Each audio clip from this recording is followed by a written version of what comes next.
Hi guys, so this is how my dad makes jersey. So first, he's gonna sew the ribbings for the jersey.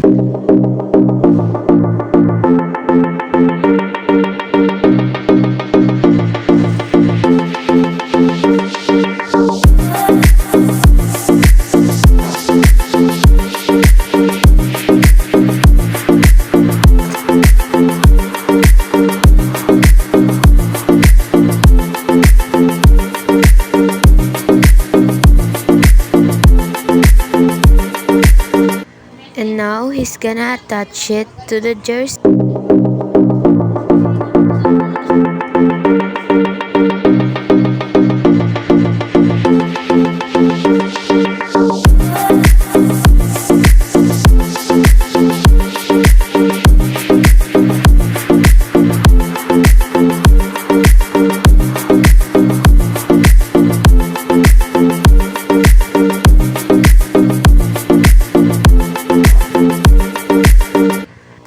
And now, look at that perfect v-neck, guys. You see it?